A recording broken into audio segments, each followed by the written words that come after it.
Baik, kita mulai ya. Sudah kita tunggu 7 menit. Kita bertiga, insya Allah. Baik, Assalamualaikum warahmatullahi wabarakatuh. Waalaikumsalam warahmatullahi wabarakatuh. Bismillahirrahmanirrahim. Alhamdulillahirabbil alamin wa bihi nasta'in ala umuri dunya waddin. Wassalatu wassalamu ala asyrafil anbiya'i wal mursalin sayyidina Muhammadin wa ala alihi wa sahbihi ajma'in. Baik, alhamdulillah Bapak Ibu sahabat pendidikan yang saya hormati, Ibu Harise apa Harise panggilnya ini? Harise May Devi ya, dari Sumatera Selatan, dan Bapak Rozikin dari Kota Pasuruan, Jawa Timur. Alhamdulillah dan terima kasih sudah berkenan bergabung pada malam hari ini, di mana rencana acara ini kita lakukan pada Senin malam ya, tetapi ada kendala teknis jaringan dan berbagai macam kendala teknis sampai malam tidak selesai, sehingga akhirnya saya tunda pada malam hari ini. Untuk itu saya sampaikan terima kasih dan alhamdulillah malam ini kita bisa berjumpa kembali untuk meneruskan sedikit demi sedikit pemahaman kita tentang backward design sebagai framework dari pengembangan kurikulum merdeka yang sekarang sedang dijalankan oleh kementerian. Karena kalau kita mengenal dan memahami dengan baik landasan dan kerangka serta framework dari kurikulum merdeka ini, saya melihat bahwa kita bisa menjalankan kurikulum merdeka ini dengan lebih bermakna. Ya, karena prinsip-prinsip yang dikembangkan melalui kurikulum merdeka ini sebenarnya baik sekali. Ya, baik sekali. Dan yang kedua, pijakan-pijakan yang digunakan ini sebenarnya mengacu kepada hasil-hasil riset terbaru. Ya, bukan riset-riset lama, tapi hasil-hasil riset yang terbaru. Termasuk salah satunya masalah pemahaman, ya, pengertian pemahaman yang dikembangkan yang mengambil sisi yang berbeda dengan yang selama ini banyak digunakan di Indonesia, ya, mungkin berpuluh-puluh tahun, yang pada umumnya level kognitif itu menggunakan taksonomi Bloom. Walaupun bukan berarti taksonomi Bloom menjadi salah, tidak ya, taksonomi Bloom tetap menjadi salah satu alternatif, tetapi understanding dan pemahaman yang dipilih oleh kementerian sebagai rujukan yang sekarang ini memilih hasil-hasil riset yang terbaru ya.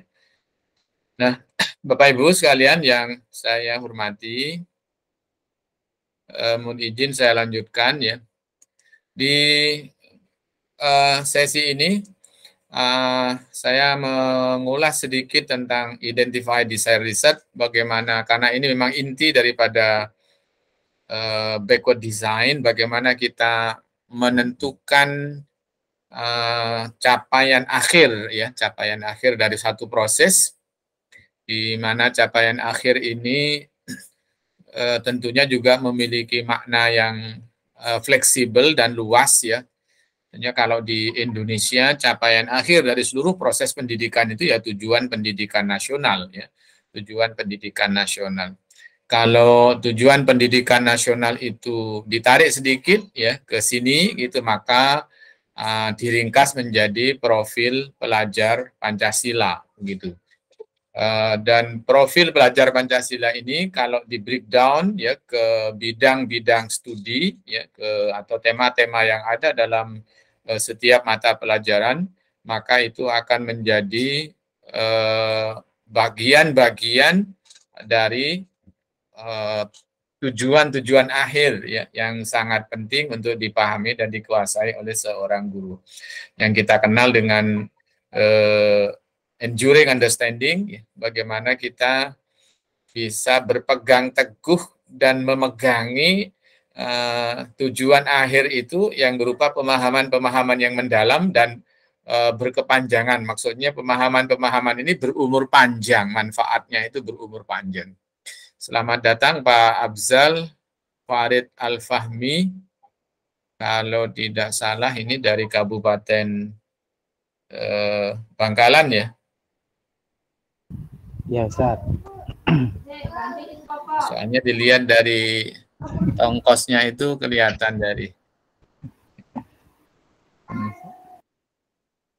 Jadi itu yang mungkin malam ini nanti saya akan berikan contoh. Kalau kemarin mungkin penjelasan teori konsep, malam ini saya ambilkan contoh dari 3 mapel ya, 3 mapel. Bagaimana enduring understanding itu harus kita pegang kuat ya, karena kalau tidak nanti identify desire risetnya itu berada pada bagian yang paling luar, karena enduring understanding ini adalah bagian yang paling dalam. Jadi kalau ini itu enduring understanding itu saripatinya ya, madunya gitu ya, inti dari seluruh proses yang ingin dicapai itu ya kita sebut dengan enduring understanding. Baik, saya review sedikit ya biar ingat posisinya. Ini kemarin sudah saya jelaskan bahwa enduring understanding ini kalau dilihat dalam kerangka ini ya, dalam kerangka ini, maka enduring understanding itu ada di bagian paling dalam. Ya. Selamat datang Bu Wahyu. Selamat datang, terima kasih Ustadz. Ya, dari mana Bu Wahyu? Saya ini Ustadz dari Surabaya. Oh, Tonggo berarti.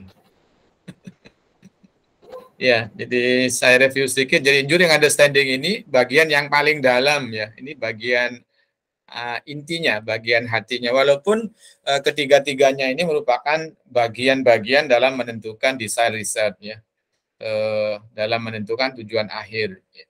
Tetapi enduring understanding ini menjadi yang paling utama. Gitu. Nah, saya coba ambil contoh ya, mengambil dari kurikulum Merdeka ya, kurikulum Merdeka. Ini adalah salah satu contoh yang saya pilih ya. Jadi ini saya sebut enduring understanding, ini pendapat saya tentunya ya, pendapat saya.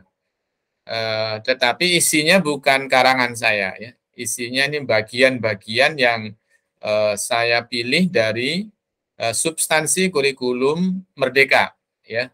Substansi dari kurikulum Merdeka bidang studi matematika ya. Nanti saya akan berikan juga contoh bidang studi IPAS ya di SD atau bidang studi IPAS secara umum ya, walaupun di SD disebut IPAS ya. Nanti kalau ke SMP SMA itu ya IPA ya dengan ragamnya ya. Itu enduring understanding-nya sebenarnya mirip-mirip ya, mirip-mirip. Nah, Bapak Ibu sekalian yang saya hormati,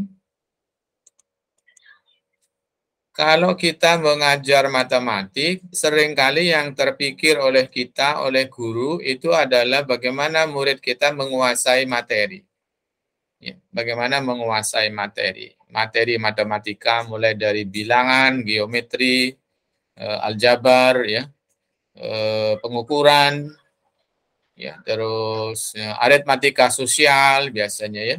Itu kalau ini sekarang juga ada peluang dan data ya, peluang dan data. Itu hal-hal yang sering kita pikirkan.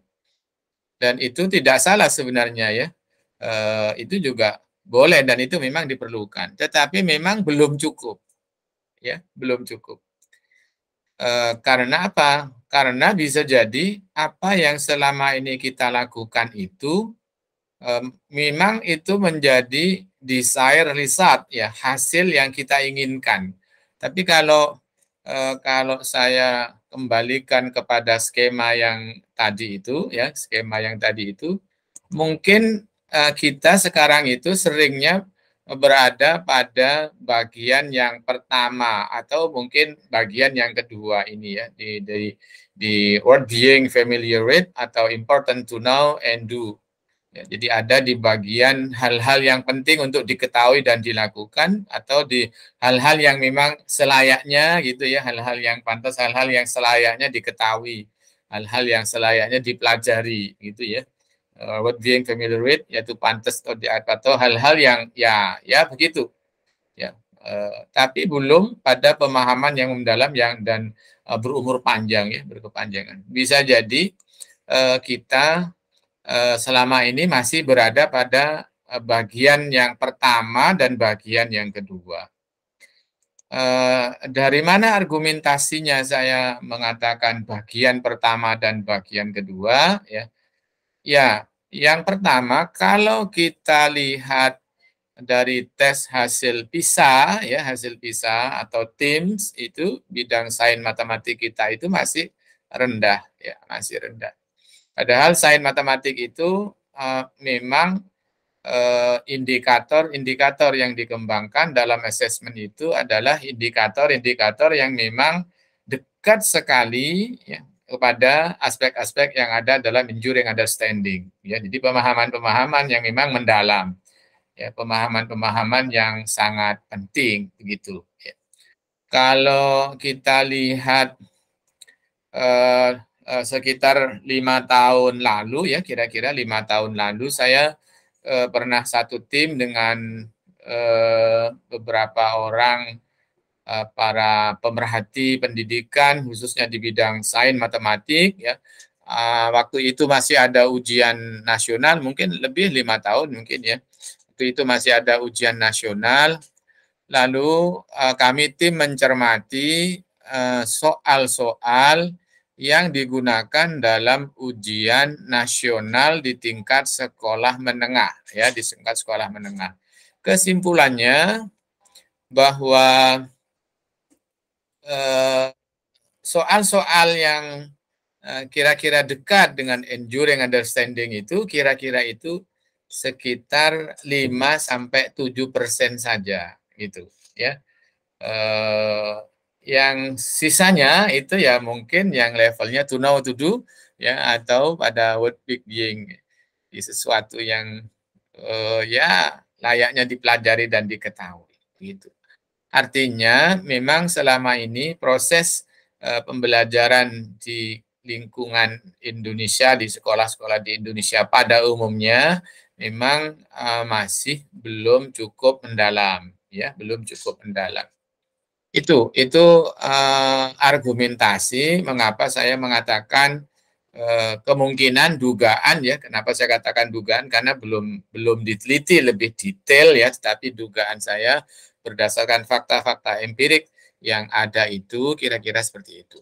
Nah, apa enduring understanding yang ada dalam pembelajaran matematik, dan ini tidak hanya untuk matematik SD, kalau ini bersifat umum ya. Yang pertama sebenarnya yang ingin dikembangkan tujuan akhir yang yang mendalam dari pembelajaran matematik itu yaitu bahwa anak-anak mampu berpikir dan bernalar secara kreatif ya untuk menghasilkan karya-karya nyata.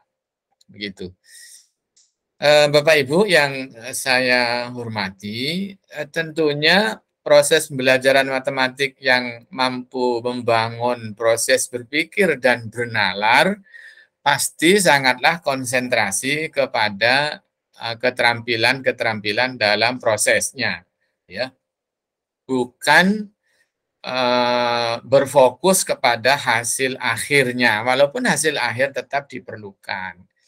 Dengan demikian, maka tentulah metode-metode pembelajaran yang dikembangkan, ya, itu adalah metode-metode pembelajaran yang memang memberikan kesempatan para siswa untuk bernalar, untuk berpikir secara kreatif, ya, secara kreatif. Ini kalau kita lihat secara umum kan proses pembelajaran matematik kita masih cenderung agak jauh dari situasi itu, ya. Dan proses berpikir bernalar secara kreatif ini tentu saja tidak hanya terjadi ketika proses kegiatan inti dalam pembelajaran, tetapi tentu saja sampai kepada asesmennya, ya. Nah, secara umum kita kan asesmen di sekolah-sekolah itu masih tunggal ya sifatnya, itu artinya dengan satu model soal, mungkin dengan satu model jawaban, gitu. Nah, ini yang menjadi tantangan kita. Yang kedua ya, proses-proses berpikir dan bernalar kreatif itu diharapkan melatih ya para siswa untuk menghasilkan karya-karya nyata. Nah, ini bagaimana kita mengkaitkan ya proses pembelajaran matematik dengan karya-karya nyata. Ini kan jadi satu tantangan tersendiri bagi kita ya, bukan hanya menghasilkan jawaban-jawaban dari soal-soal yang diberikan. Ini menjadi satu hal yang menarik. Makanya salah satu filsafat pendidikan matematik yang sekarang berkembang ya, dan saya kini juga ikut mewarnai pengembangan kurikulum merdeka di Indonesia, itu dikatakan bahwa matematik as human activity ya. Jadi matematik itu sebagai aktivitas manusia ya. Jadi sebagai aktivitas manusia. Artinya kegiatan matematik tidak bisa lepas ya, dan dilepaskan dari kehidupan yang real.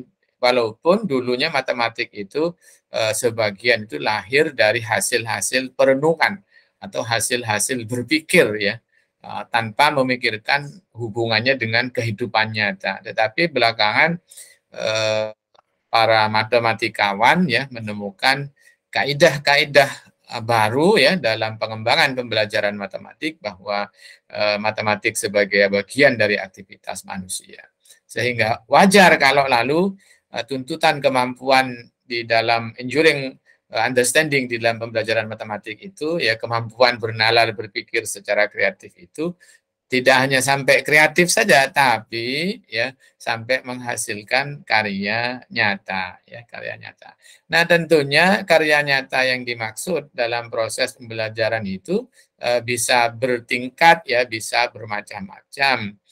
Ya, bisa yang sifatnya itu miniatur atau model ya, bisa sifatnya itu miniatur atau model, tapi juga bisa yang sebenarnya ya, bisa yang sebenarnya.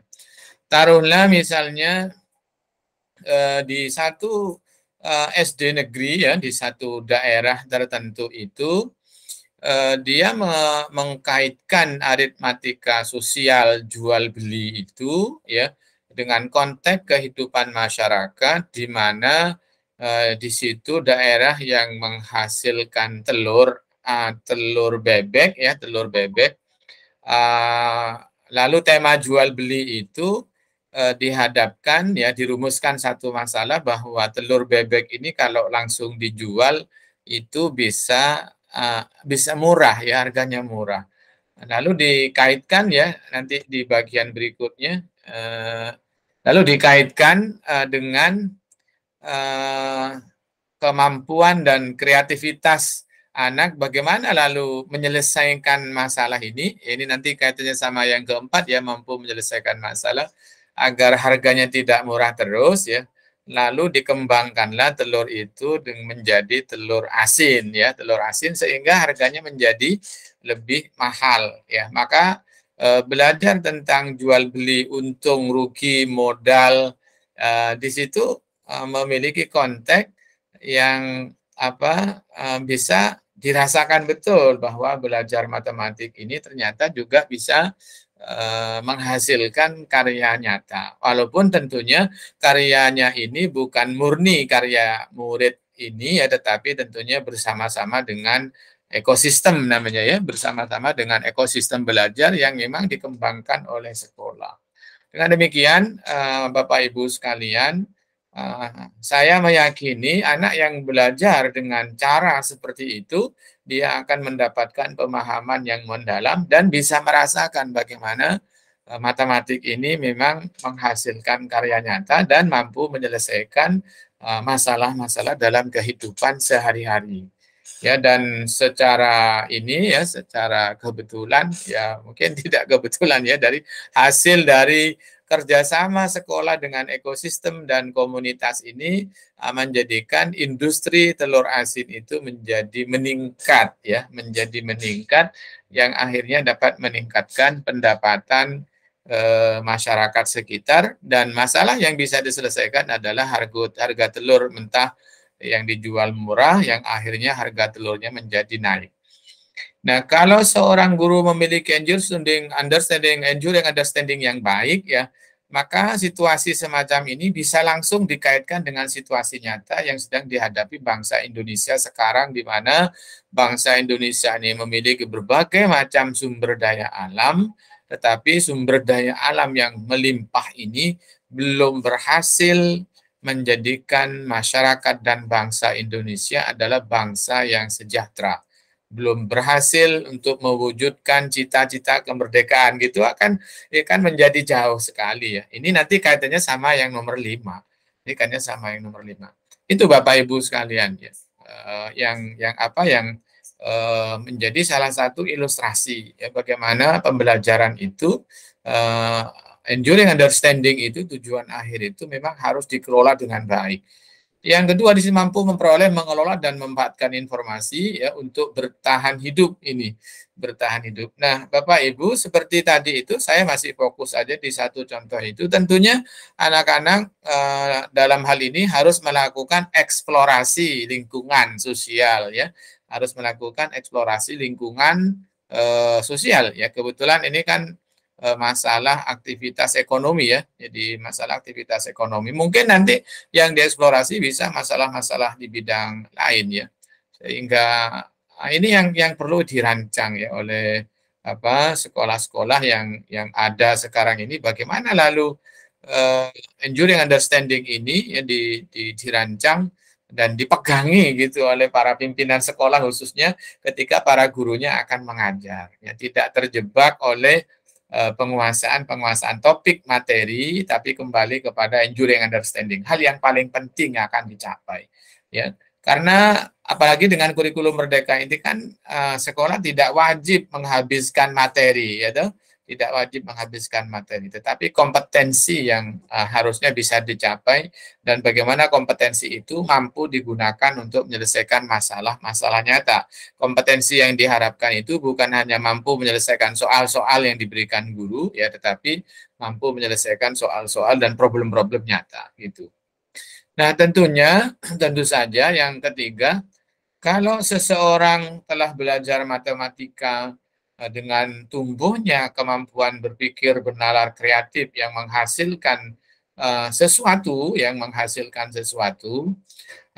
lalu dari mana dia bisa melakukan itu setelah dia melakukan mengoleksi data, mencari data, menghimpun informasi, lalu mengkombinasikan ya, lalu dia memanfaatkan itu semua. Lalu tentunya ketika aktivitas pembelajarannya itu berhasil, berikutnya mengkomunikasikan ide melalui matematik. Ya, untuk apa? Untuk kemajuan hidup yang lebih baik. Ya. Ada satu lembaga training ya yang lahir kira-kira tahun 1912 ya, berarti sekarang sudah berumur 100 tahun lebih ya, 110 tahun ya berarti ya.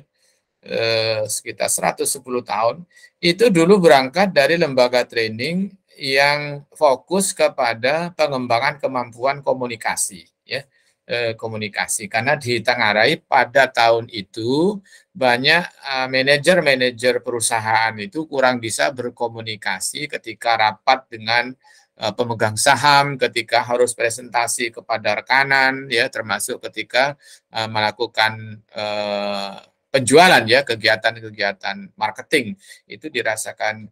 Apa yang ingin saya sampaikan bahwa mengkomunikasikan ide, gagasan, pengetahuan itu menjadi penciri dari pembelajaran matematik yang harusnya itu menjadi hal yang enduring understanding, karena mengkomunikasikan ini menjadi satu hal yang sangat urgen ya dalam semua sisi kehidupan. Di dalam kehidupan sosial, dalam kehidupan dakwah misalnya ya, maka berbicara itu tentunya menjadi modal yang sangat utama. Ya, seorang presiden pertama kita ya, Pak Soekarno dikenal sebagai seorang orator yang ulum, bukan hanya orator, beliau juga seorang negosiator. Ya, para pendiri bangsa ini dulu menang dalam perang akhirnya Indonesia merdeka itu kan kita semua paham itu bukan karena kekuatan senjata kita, tetapi karena kekuatan negosiasi kita, ya, kekuatan proses komunikasi ya, antar negara dengan berbagai macam perundingan ya yang dilakukan bahkan berbulan-bulan, mungkin ada yang tahunan begitu. Itu ada modalnya adalah komunikasi. Komunikasi. Untuk itu Bapak Ibu sekalian, kalau Bapak Ibu memegang ini, mestinya di ruang-ruang kelas pembelajaran matematik itu penuh dengan dinamika komunikasi oleh siswa. Komunikasi akan menjadi perhatian dari para guru dalam pembelajaran matematika. Sekali lagi, penguasaan materi saja tidak cukup. Penguasaan kompetensi yang pada umumnya dibagi menjadi bagian-bagian per elemen pembelajaran aljabar, bilangan, geometri, peluang, data, aritmatika sosial, itu tentunya tidak cukup, harus diramu, harus dirangkai menjadi satu kemampuan yang salah satunya adalah kemampuan komunikasi. Menariknya Bapak Ibu sekalian bahwa enduring understanding di dalam matematik itu ternyata juga mengandung nilai-nilai. Artinya apa? Dalam pembelajaran matematik itu juga terkandung nilai-nilai moral yang tercermin dari karakteristik matematik dan pembelajaran matematik itu sendiri. Dan ini jarang diangkat ya oleh guru pada umumnya. Ya, ada seorang profesor bidang pendidikan matematik yang menulis ini sejak tahun 90-an, yang dimuat di salah satu jurnal di Amerika, ya. Judulnya itu Values and Mathematics, ya. Jadi bagaimana values and mathematics, bagaimana nilai-nilai di dalam matematik. Di sebagian kampus perguruan tinggi, khususnya kampus-kampus Islam, ya, sekarang bermunculan upaya-upaya untuk mengembangkan nilai-nilai moral melalui pembelajaran matematik, ya, pembelajaran matematik. Ini menarik, ya. Apa diantaranya orang value dan nilai-nilai moral yang bisa dikembangkan dalam pembelajaran matematik? Misalnya kesabaran, kemandirian, kedisiplinan, ketekunan, ketangguhan, kepercayaan diri, keterbukaan pikiran. Ya, misalnya apa? Kesabaran. Belajar matematik kalau yang benar itu kan melalui satu proses. Walaupun di sana sini sekarang kan banyak bermunculan bagaimana trik cepat, ya. Ini memang menarik, ya. Ini memang lalu menjadi daya tarik tersendiri dan laris, ya, di pasaran masyarakat. Tapi mari kita lihat Bapak Ibu sekalian, ya, kemampuan kompetensi di bidang matematik yang kita miliki pada umumnya ini belum bisa menjadi alat, ya, atau bekal untuk melakukan transformasi kehidupan. Sehingga kemampuan matematik ini baru ada di ruang-ruang pendidikan matematik, ada di notulen-notulen atau buku-buku referensi matematik, tapi masih jauh dalam kehidupan. Misalnya kemandirian, mereka yang belajar matematik dengan serius pasti biasanya berlama-lama, karena matematik itu memang membutuhkan proses, ya. Membutuhkan proses, ya, istilahnya perlu kesabaran dan perlu kemandirian. Kalau tidak mandiri, dia tidak akan mendapatkan value, ya, tidak akan mendapat, karena ya pastinya nanti nyari kunci jawaban, nanti bertanya ke orang lain atau melakukan langkah-langkah yang tidak terstruktur, ya, tidak menggunakan pondasi-pondasi disiplin ilmu matematik, begitu, ya, sehingga hilang, ya. Disiplin tentu, ya, di dalam matematik itu kalau sudah menyepakati 12 tambah 12 itu 24, ya, maka dia akan terus diikuti. Tapi ketika aturannya diubah 12 tambah 12 itu 0, ya tetap diikuti, ya, jadi diikuti. Kalau jam 12 siang ditambah 12 lagi, 12 jam lagi, jadi jam 24 malam, ya disebut juga jam 00, ya, jam 00. Di aturan di jam 24 tambah 24 jadi 0, ya tetap diikuti secara disiplin. Tapi 12 ditambah 12 dalam konteks matematika bilangan secara umum 24, ya tetap diikuti. Artinya disiplin dalam belajar matematik itu diakui. Mungkin kalau ada Bapak Ibu yang berlatar belakang pendidikan matematik, kalau dulu pernah kuliah aljabar abstrak, maka nanti di aljabar abstrak itu akan ditemukan berbagai macam definisi matematik yang berbeda dengan pada umumnya, ya. Kalau kita dulu mengenal bilangan jam, gitu, ya, kalau jam 5-an maka 2 tambah 3 bukan 5 tapi 0, ya, tapi 0. Jadi itu berarti kedisiplinan di dalam mengikuti aturan-aturan. Makanya para matematikawan yang concern kepada values and matematik mengatakan orang yang sungguh-sungguh belajar matematik tidak akan ada korupsi di dalam dirinya. Kenapa? Karena dia disiplin terhadap aturan, ya, dia disiplin terhadap aturan. Nah, Bapak Ibu yang saya hormati, tentunya proses enduring understanding dalam matematik 5 hal ini tidak mungkin bisa dicapai kalau tanpa proses pembelajaran matematik yang baik, ya.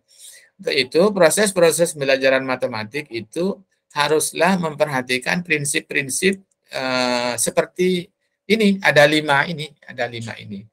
Kalau proses pembelajaran matematiknya jauh dari 5 hal ini, maka tentunya enduring understanding itu juga mungkin akan jauh, ya akan jauh. Kembali nanti matematik menjadi ilmu pengetahuan mekanistik, ya misalnya mengajar itu memerlukan penalaran. Dalam matematik itu diperlukan proses penalaran matematik, bukan hanya hasil akhir dari proses-proses dalam pendidikan matematik. Ya, Richard Scan dalam satu bukunya tentang Psychology in Learning Matematik, dia mengatakan bahwa pemahaman matematik itu ada 2. Yang pertama pemahaman yang hanya bisa menjawab apa itu, ya. Yang kedua pemahaman yang bisa menjawab apa itu dan mengapa seperti itu, ya. Jadi what and why, ya. Jadi what and why. Nah, inilah yang akan mengembangkan penalaran. Jadi penalaran pastilah proses pembelajaran yang melalui tahapan-tahapan berpikir, sehingga metodenya apa itu tidak masalah, ya. Yang penting metode yang dipilih itu adalah metode pembelajaran yang memberikan kesempatan siswa untuk bernalar, ya, untuk bernalar. Sampai-sampai ada salah seorang yang menekuni bidang matematik lalu menyebut metode pembelajarannya itu metode nalaria matematik, ya. Dan nalar karena dia mengajarkan matematik dengan bernalar, begitu, ya, saking diperlukannya. Yang kedua pemecahan masalah, ya. Bapak Ibu sekalian, saya yakin kita sering, ya, mendengarkan kata-kata pemecahan masalah. Tetapi yang sering kita dapati itu ya pemecahan masalah yang sifatnya itu tekstual, ya, ada di dalam buku. Tadi sore saya mengajar, ya, ketika seorang yang sedang belajar itu saya minta untuk bercerita bagaimana aturan perkalian di dalam menghitung sebuah kejadian, maka dia memberikan contoh itu sebuah pesawat terbang, penumpang pesawat terbang dari Surabaya mau ke Australia, dia berhenti di Bali dulu, begitu. Jadi ya itu enggak salah sebenarnya, itu enggak salah. Tetapi itu jauh gitu. Apa yang diceritakan itu jauh. Terus saya tanya yang lain, yang lain peserta yang lain, apakah kalian pernah pergi dari sini ke Bali terus ke Australia? Enggak satu pun ada yang pernah. Sehingga apa? Pemecahan masalahnya betul tadi, pemecahan masalah, tetapi itu terlalu teoritis, terlalu jauh dari kehidupan. Terus saya ganti, coba kalau kalian mau keluar dari ruangan ini ada berapa pintunya? 1. Nanti kalau dari luar itu kalian mau pergi ke kantin, ada berapa jalan yang bisa dilewati? Ada 2, gitu, ya. Kalau dari kantin mau ke perpustakaan ada berapa jalan? Ada 3. Nah, itulah bagaimana cara kita mencaca, banyaknya cara, gitu, ya, yang contohnya ada di sekitar kita, gitu, tidak terlalu jauh. Pemecahan masalah yang sering ada itu pemecahan masalah yang tekstual, ya, tetapi kurang memberikan konteks. Telur asin yang saya ceritakan tadi itu menjadi salah satu problem yang kontekstual yang ada di sekitar. Nah, kemampuan seorang guru untuk merumuskan situasi-situasi pembelajaran seperti ini akan ikut mengokohkan terbentuknya enduring understanding yang tadi kita bahas. Komunikasi matematis tadi juga sudah disinggung, representasi. Bapak Ibu sekalian, saya kemarin mencoba, ya, mengambil satu data berapa jumlah korban karena ini, ya, karena ada apa namanya itu ya, kerusuhan di lapangan sepak bola Kanjuruhan di Malang itu kan ada sekitar 137 waktu itu data yang saya ambil, ya, yang meninggal dunia. Lalu data itu sebenarnya kan bisa disajikan dengan berbagai macam bentuk. Bisa dijadikan dengan bentuk grafik garis, bisa grafik batang, bisa bentuk chart, ya, grafik yang berbentuk lingkaran seperti lingkaran begitu yang dibagi-bagi, bisa dijadikan dalam bentuk piktogram ya, 10 orang diwakili misalnya satu gambar begitu ya, bisa diwakili dengan disajikan dalam bentuk tabel ya, dan berbagai macam ya, berbagai macam. Nah, itulah representasi.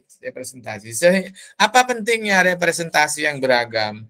Karena nanti ketika anak-anak itu ingin menyelesaikan satu masalah, masalah data, fakta, lapangan yang sebenarnya itu bentuknya bermacam-macam. Kalau di matematik itu fakta datanya kan umumnya kalau tekstual kan berupa tulisan, ya berupa angka, paling paling luasnya ya gambar, ya paling luas gambar. Tapi fakta di lapangan itu bermacam-macam, ya bentuk data, informasi yang harus dikelola itu bermacam-macam, sehingga kemampuan membuat representasi ini menjadi sangat penting, ya. Jadi bukan hanya menghitung berapanya, tetapi bagaimana membuat representasinya itu sangat penting, ya. Termasuk koneksi matematis. Ya, koneksi matematis berarti bagaimana pembelajaran matematis ini, pembelajaran matematik itu bisa dikaitkan satu sama lain, ya baik di dalam bidang matematik maupun antar mata pelajaran di sekolah maupun dengan masalah-masalah nyata dalam kehidupan. Ya, kalau tadi data tentang jumlah korban kerusuhan di lapangan Kanjuruhan itu kita jadikan satu fokus misalnya, satu fokus, maka kita bisa menyajikan data itu dengan berbagai macam cara yang tadi itu ya. Yang kedua, lalu kita bisa mengkaitkan ya bagaimana lalu proses penyelesaian, misalnya bagaimana proses mengidentifikasi mereka yang meninggal itu ya, ini siapa namanya, dari mana asalnya ya. Lalu bagaimana lalu jenazah itu dimakamkan, bagaimana jenazah itu diantarkan, berapa kendaraan ambulan yang dibutuhkan, berapa driver dalam waktu yang bersamaan yang dibutuhkan, berapa biaya yang diperlukan ya untuk proses pengantaran jenazah itu, berapa waktu yang dibutuhkan, dan lain-lain. Inilah koneksi matematis ya. Bisa jadi koneksi itu antar matematika itu sendiri. Ketika seseorang misalnya belajar tentang pecahan ya, bilangan pecahan. Nanti ketika sampai kepada peluang misalnya ya, sampai kepada peluang, maka pecahan pasti digunakan. Karena peluang itu biasanya angka-angkanya ya antara 0 dan 1 ya, maka dia akan pasti menggunakan pecahan misalnya. Itu berarti koneksi di dalam matematis itu sendiri. Bagaimana koneksi matematis dalam bidang lain? Misalnya bagaimana matematik digunakan dalam fisika, misalnya dalam menghitung berbagai macam peristiwa dan fenomena alam yang ada di fisika.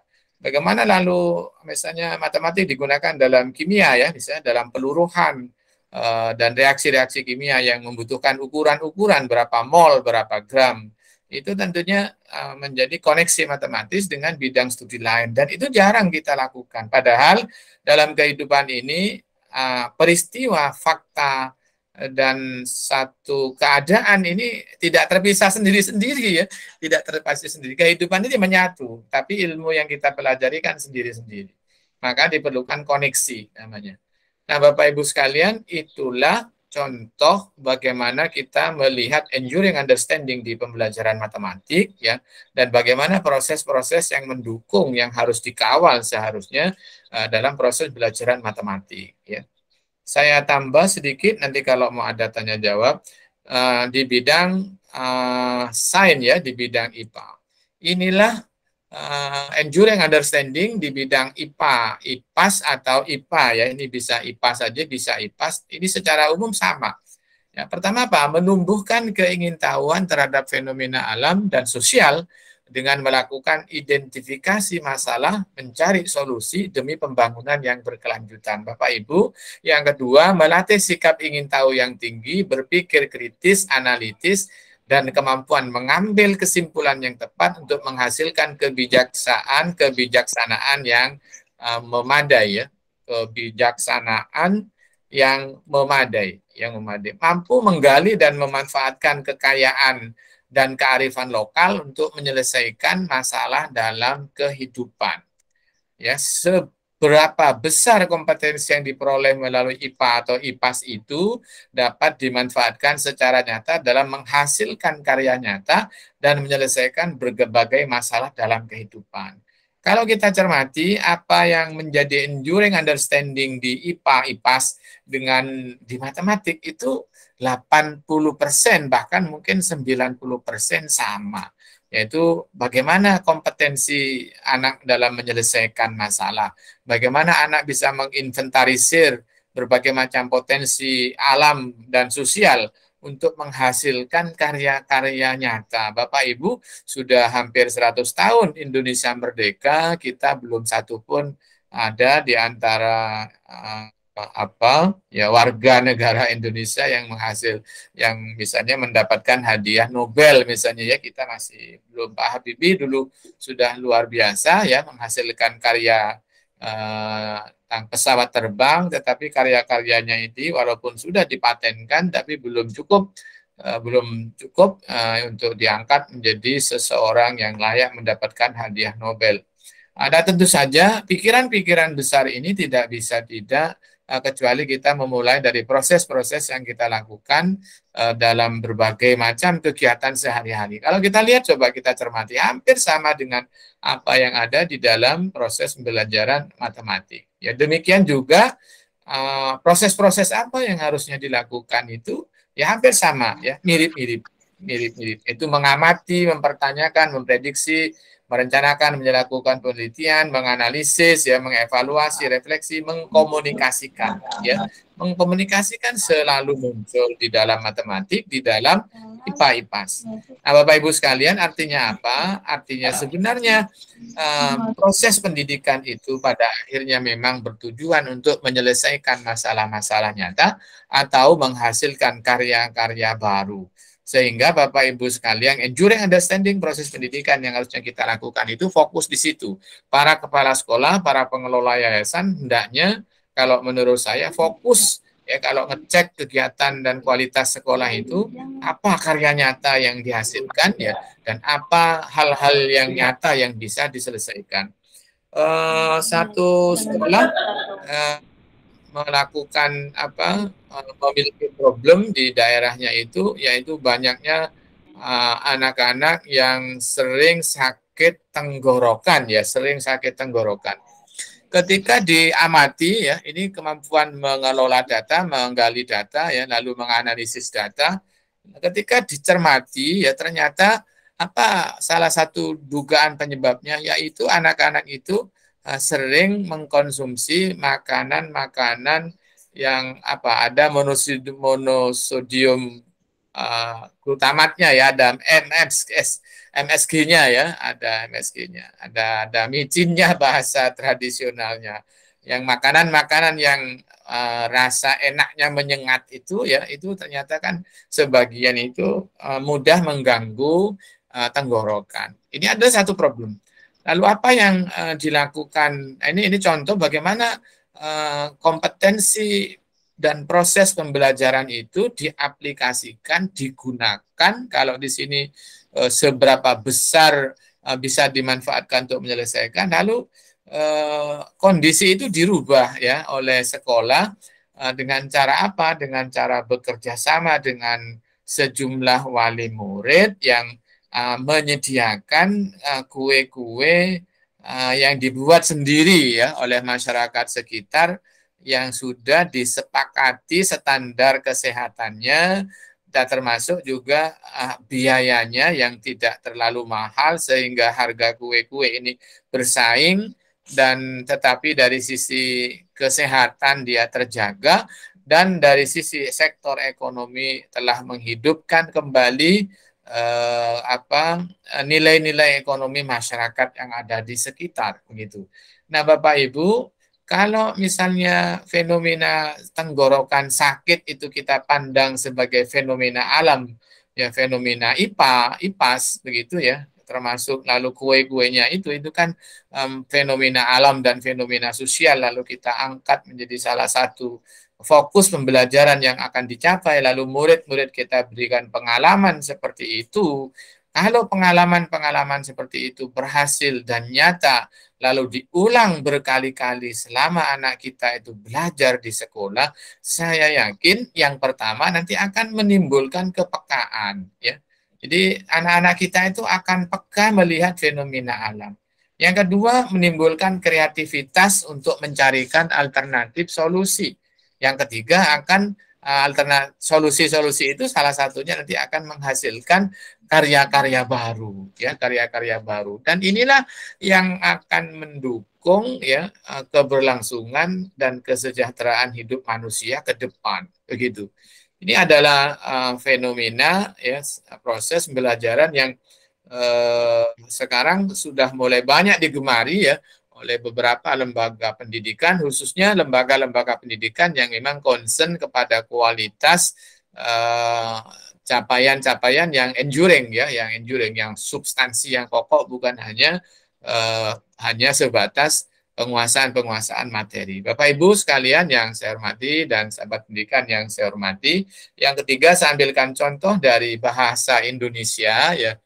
Kalau kita lihat irisan yang sama, itu adalah bisa belajar dan bekerja sepanjang hayat, ya. Untuk apa? Agar kehidupan manusia ini menjadi semakin baik, ya, semakin baik. Jadi kemampuan berbahasa ini pun ternyata juga berbahasa, bersastra, dan berpikir pada pondasi itu merupakan pondasi literasi agar apa? Agar bisa belajar dan bekerja sepanjang hayat. Walaupun dengan bahasa yang agak berbeda, ya, tetapi ini menjadi hal yang sangat penting, yang saling terkait, ya, dengan matematik dan IPA IPAS tadi, ya, IPA dan IPAS. Secara spesifik di bahasa memang disebutkan bahwa kemampuan berbahasa akan mendukung terbentuknya profil pelajar Pancasila. Ya, Bapak Ibu sekalian, selain itu di bahasa Indonesia ini juga menghadirkan value, ya, dalam pembelajaran sebagaimana secara eksplisit di pembelajaran matematik tadi itu, ya, menghasilkan kecakapan hidup, apa misalnya menumbuhkan kesadaran dan kepedulian terhadap lingkungan, ya, kesadaran dan kepedulian terhadap lingkungan. Kalau kita punya banyak sungai, ya, kita punya banyak ragam budaya, kita punya banyak ragam bahasa, tetapi jujur, ya, kita harus bisa peka merasakan bahwa sebagian anak-anak kita itu sudah tidak kurang tahu terhadap budaya yang kita miliki, juga kurang bisa memahami konteks lingkungan alam yang seharusnya ikut melihara dan menjaganya, karena mungkin anak-anak kita hidup di era sekarang dan pendidikan kurang mengenalkan tentang tentang lingkungan sosial yang kaya, tetapi justru mungkin secara tidak sengaja anak-anak kita sekarang lebih banyak perginya berliburnya atau jalan-jalannya ke mall, ya, di mana di mall itu adalah sesuatu yang sudah jadi semuanya. Kalau makanan sudah jadi, berbagai macam kebutuhan hidup sudah jadi, tetapi bagaimana sesuatu yang jadi itu hadir di situ, tentu saja berasal dari lingkungan alam, masyarakat sosial, dan juga melalui proses manufaktur yang panjang, ya. Ini tentunya Bapak Ibu sekalian menjadi tanggung jawab kita dalam pembelajaran bahasa. Kalau kita lihat ini bukan hanya keterampilan menyimak, membaca, memirsa, menulis, berbicara, mempresentasikan, tetapi itu semua untuk menjadi bekal bekerja dan belajar sepanjang hayat. Nah, tentunya bekerja dan belajar sepanjang hayat ini untuk mencapai apa? Untuk mencapai manusia yang iman takwa, berakhlak mulia, begitu, ya, berkebinekaan global, gotong royong, mandiri, bernalar kritis dan kreatif, yang itu menjadi bagian, ya, substansi dari profil pelajar Pancasila. Bapak Ibu sekalian, sudah 50 menit, ya, saya bercerita. Mohon maaf pada Bapak Ibu. Saya cukupkan ini dulu. Nanti kalau ada yang ingin ditanyakan, saya beri kesempatan. Kalau tidak ada, ya, nanti kita akhiri. Karena ini namanya bincang santai, ya, santai saja, ya, nggak usah terlalu serius, nggak usah terlalu, ya, tegang-tegang. Begitu Bapak Ibu sekalian dan sahabat pendidikan yang bisa sampaikan. Terima kasih. Monggo kalau ada yang ingin ditanyakan.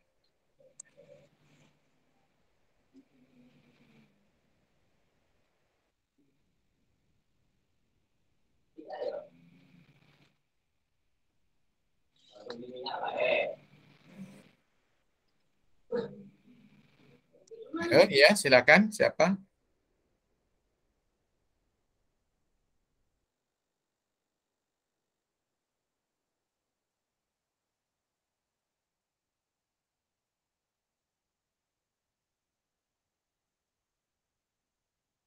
Ada Bapak Ibu yang ingin mungkin juga boleh nambah ya, boleh menambahkan.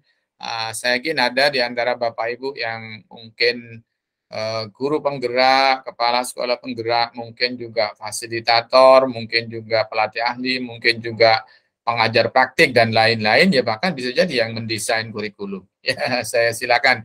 Kalau ada yang mau nambahkan, silakan saja, atau ada yang ingin didiskusikan, saya silakan. Ustaz Habibur Rahman, silakan. Pak Habibur Rahman, ada yang mau disampaikan, Pak? Cukup, Ustaz. Ya, tadi masuknya terlambat juga. Dari mana Pak Habib? Dari Cahaya Bangsa, Ustaz. Oh, Cahaya Bangsa. Oh, ya makanya gedungnya khas ya gedungnya. Baru kemarin lulus CPP, pengajar praktik. Oh iya, iya. Alhamdulillah. Lanjut ya berarti ya. Masih belajar ini tadi memahami. Ya, ya, ya, ya. Oke. Apa di jenjang SMA atau SMP, Ustaz? oh SMP? Ya. Ya. Ya, oke. Terima kasih Pak Habibur Rahman. Ada yang lain mungkin? Ada yang mau disampaikan, ditanyakan? Pak Rozikin yang datang dari awal sama Ibu Harise Mei Devi. Pak Abzal mungkin, Ibu Megawati, Pak Wahyu Ayunin, Ibu Wahyu Ayunin, Arek Surabaya, Ibu Murdia Lombok.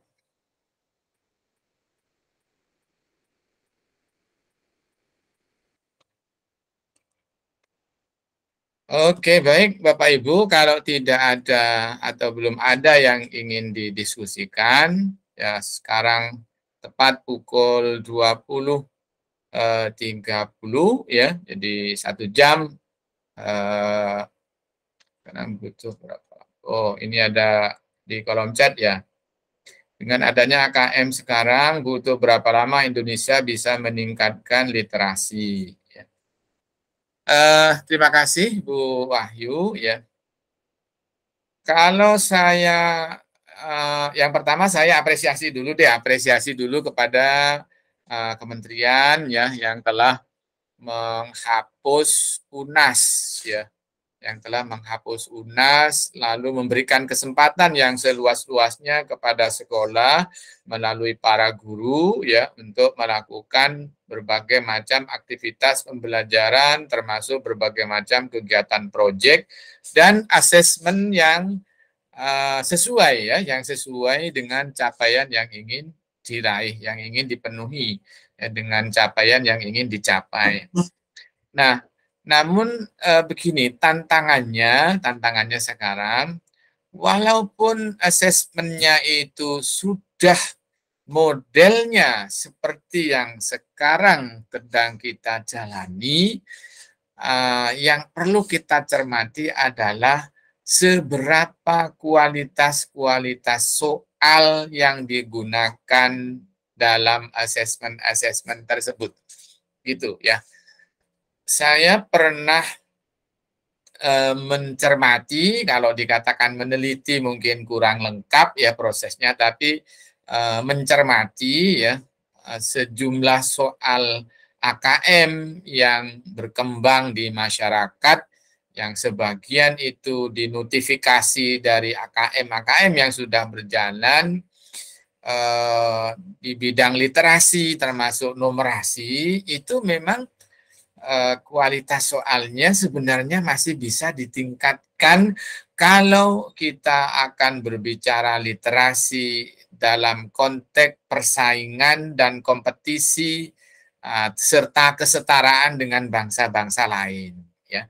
Yang itu satu dulu tantangannya itu. Tapi mungkin dengan model seperti yang sekarang ini paling tidak sudah tercipta satu ekosistem dan perilaku guru di dalam mengajar untuk mulai berbenah ya, meningkatkan kualitas literasi anak-anak didik kita ya.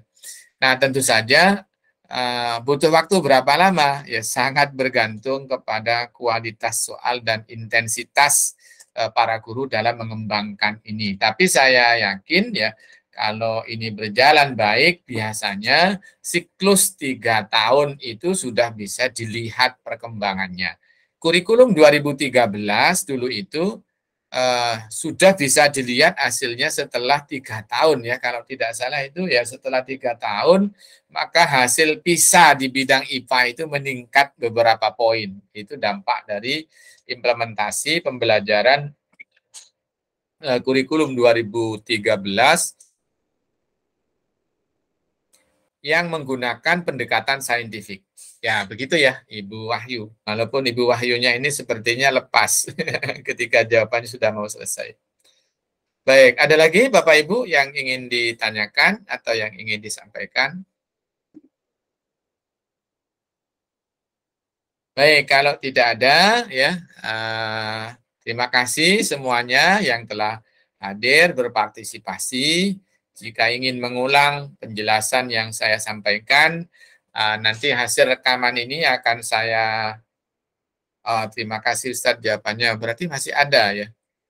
Oh masih ada, masih ada. Ya, jadi begitu ya Ibu Wahyu.